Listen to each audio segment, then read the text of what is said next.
Perkenalkan, nama saya Dede Elistiana dari Universitas Kebangsaan Republik Indonesia, Program Studi Sistem Informasi kelas reguler B.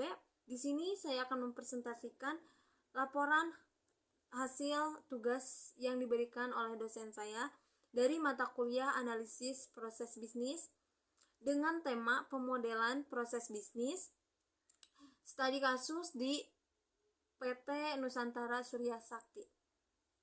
Di sini ada profil perusahaan yang mana pada tahun 1962 Pak Amo Hartanto Kanadi dan Ibu Hartati mendirikan toko Nusantara yang menjual motor Honda di Semarang, yang mengalami perkembangan yang sangat pesat sehingga pada tahun 1969 diangkat menjadi dealer oli Castrol, dan pada tahun 1969 pula diangkat menjadi main dealer daerah wilayah Jawa Tengah dan daerah istimewa Yogyakarta.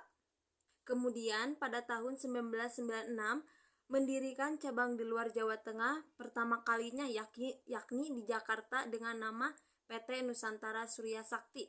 Pada tahun 2000 mereka memperluas bidang usahanya dengan mendirikan PT Nusa Surya Ciptadana yang menyediakan jasa kredit motor.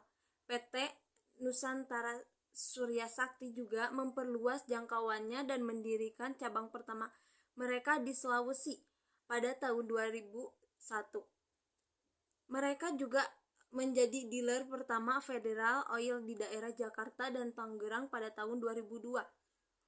Pada tahun 2003 mereka menciptakan Kanadi sistem yang membuat konsumen dapat membayar angsuran dengan mudah di semua cabang Nusantara Sakti Group. Mereka juga sudah memiliki total sebanyak 35 dealer di Indonesia. Nusantara Sakti Group terus berkembang dan memiliki semakin banyak dealer yang tersebar di seluruh Indonesia. Di tahun 2016 mereka mendirikan NSS Express yang bergerak di bidang pengiriman. Nusantara Sakti Group terus berkembang hingga saat ini. Setiap perusahaan memiliki visi misinya tersendiri. PT NSS ini memiliki visi yang mana menjadi grup dealer sepeda motor Honda terbesar di Indonesia, perusahaan pembiayaan terbaik, tercepat, terpercaya di Indonesia. Untuk misinya tersendiri yaitu memberikan pelayanan terbaik kepada konsumen dengan konsep 3T, yaitu tercepat, termudah, terpercaya, namun tetap mengindahkan aspek kehati-hatian sehingga menjadi perusahaan yang sehat dan kuat. Untuk perusahaan pasti memiliki identitas tersendiri seperti logo. Logo menjadi salah satu tanda pengenal yang cukup efektif sehingga mudah diidentifikasikan dan diingat oleh masyarakat. Untuk logo PT NSS ini diambil dari nama perusahaannya sendiri yang disingkat menjadi NSS, yaitu Nusantara Surya Sakti. Struktur organisasi. Setiap perusahaan pasti memiliki struktur organisasi yang mana struktur organisasi adalah suatu kerangka yang menunjukkan pola tetap dari suatu hubungan-hubungan antara bidang-bidang kerja maupun orang-orang yang menunjukkan kedudukannya, wewenang dan tanggung jawab masing-masing dalam suatu sistem kerjasama. Di sini untuk struktur organisasinya saya mengambil secara ringkasnya, yang mana di dalamnya ada direktur bertugas mengimplementasi dan mengorganisir visi misi perusahaan, menyusun strategi bisnis untuk perusahaan, melakukan evaluasi perusahaan. Lanjut di bawahnya ada manajemen representatif yang bertugas memastikan bahwa proses setiap manajemen mutu berjalan dengan benar, memastikan setiap top manajemen paham akan kinerja dan adanya kebutuhan untuk melakukan perbaikan, memastikan bahwa setiap orang dalam organisasi memahami hasil dari kegiatan tersebut yang akan mempengaruhi organisasi dalam memenuhi kebutuhan pelanggan. Lanjut ada senior advisor bertugas membuat strategi pemasaran, membuat rencana untuk meningkatkan pelayanan ke konsumen, menyiapkan dan membuat proposal dan segala perencanaan pemasaran perusahaan secara terperinci dan detail.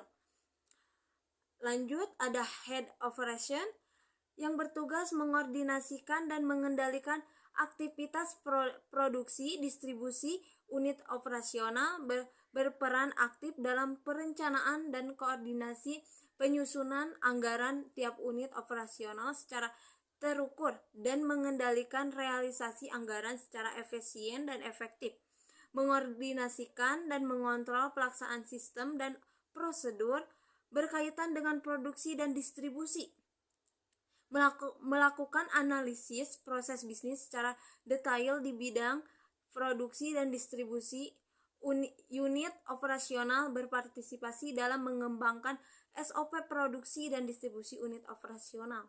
Lalu ada Head Marketing, di mana bertugas membuat, merumuskan, menyusun, menetapkan konsep dan rencana umum perusahaan, mengarahkan dan memberikan kebijakan atau keputusan atas segala rancang bangun dan implementasi manajemen pemasaran, penjualan dan promosi ke arah pertumbuhan dan perkembangan perusahaan, mengarahkan karyawan untuk meningkatkan seluruh sumber daya yang ada secara optimal bagi kepentingan perusahaan, memberikan kemampuan profesional secara optimal bagi kepentingan perusahaan. Yang terakhir ada akuntansi keuangan dan administrasi yang bertugas menyusun perencanaan keuangan seperti perencanaan peminjaman, pemasukan, pengeluaran hingga pembiayaan, membuat laporan keuangan harian, mingguan, bulanan, dan tahunan yang kemudian dilaporkan ke atasannya,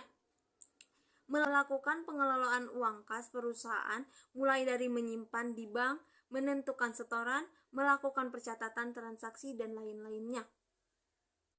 Dilanjut pada proses bisnis, yakni PTNSS ini merupakan dealer motor Honda yang memiliki jaringan di seluruh Nusantara dengan pusat di Semarang. PTNSS memiliki 3 cabang besar di Jakarta Barat.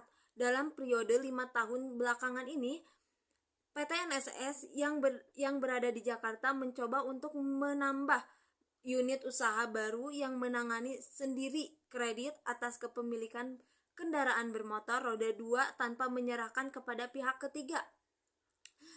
Ternyata unit usaha ini mengalami kemajuan yang cukup sangat pesat dan membuat PTNSS memiliki rencana lagi mengembangkan unit usaha di daerah-daerah lain Nusantaranya. Selanjutnya pada analisis proses bisnis. Seperti yang sudah saya sampaikan tadi pada proses bisnis, pada salah satu aktivitas yang dihasilkan timbulnya unit bisnis kredit, yaitu suku cadang motor bekas yang diperoleh dari proses kredit konsumen atas motor tidak selalu berjalan dengan mulus. Ada kalanya kredit motor tersebut mengalami masalah dalam pembayaran. Dengan kebijakan dari perusahaan, motor yang kreditnya bermasalah tersebut akan ditarik oleh perusahaan. Perusahaan akan menjual kembali motor-motor yang ditarik sebagai motor bekas. Namun, sebelum motor-motor dijual, motor akan terlebih dahulu diperiksa kondisinya oleh bagian recondition spesialis yang memiliki staf mekanik yang mengerti akan kondisi tiap bagian dari motor. Bagian atau spare part yang dianggap tidak berada dalam kondisi prima, dalam hal ini mengalami cacat, disfungsi, usang, dan sebagainya, atau yang dianggap tidak dalam keadaan yang layak untuk dipasangkan dalam motor bekas akan kemudian dicabut dan dipisahkan untuk dijual secara terpisah sebagai suku cadang motor. Sedangkan motor yang diambil suku cadangnya akan mengalami pergantian suku cadang yang telah diambil dan dijual sebagai motor bekas. Dalam kasus seperti ini, eksekutor akan menginformasikan kepada kepala bagian keuangan untuk mempertimbangkan kembali pemberian kredit, dan lebih 50% dari kasus ini akan berakhir pada penarikan motor dari tangan kreditur seperti kebijakan dari perusahaan. Di sini ada beberapa contoh jenis barang dalam suku cadang motor bekas. Di antaranya rantai mesin set, gasket kit B, ruji belakang, tutup gear depan, silinder blok, oil seal clamp, tutup silinder kop kotak. Lanjut pada analisis stock of name. Siklus awal persediaan dimulai ketika motor bekas sampai di gudang. Motor bekas kemudian dicek oleh mekanik yang berada di bawah bagian recondition spesialis. Staf mekanik kemudian melakukan penilaian terhadap motor tersebut mengenai kondisi tiap suku cadang motor yang dianggap sudah rusak atau tidak layak. Suku cadang yang dianggap tidak layak tersebut akan dicopot dari motor dan dicatat dalam suatu checklist oleh staf gudang dan kemudian diberikan kepada UMC Warehouse Head. UMC Warehouse Head menyimpan checklist sebagai arsip dan mengentri informasi dalam checklist ke dalam sistem persediaan suku cadang, lalu kemudian memerintahkan UMC Warehouse Staff untuk mengklasifikasikan suku cadang berdasarkan jenis item.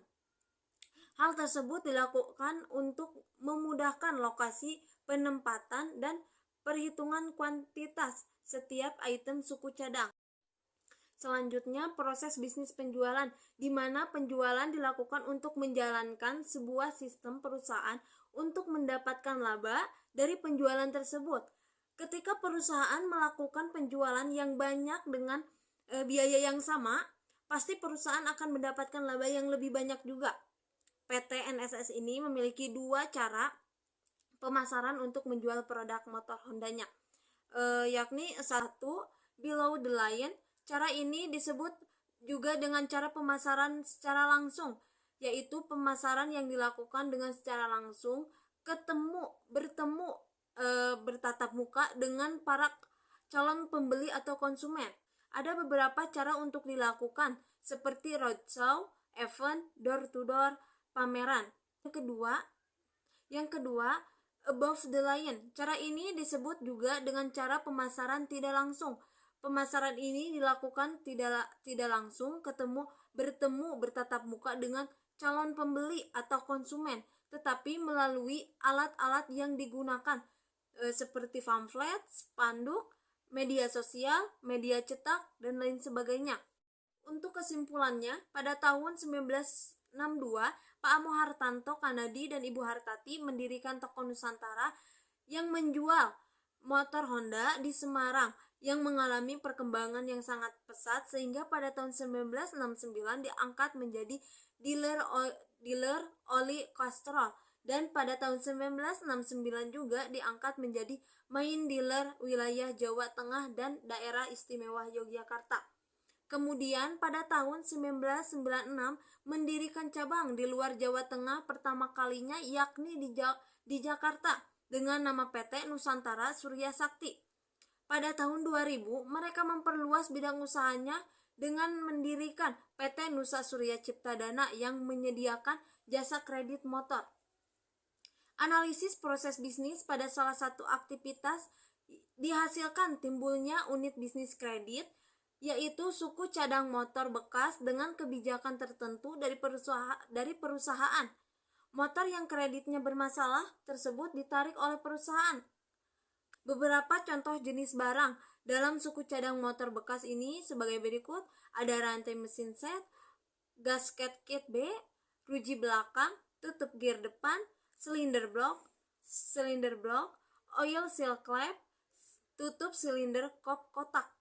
Analisis stock of name. Suku cadang yang dianggap tidak layak tersebut akan dicopot dari motor dan dicatat dalam suatu checklist oleh staf gudang dan kemudian diberikan kepada UMC Warehouse Head.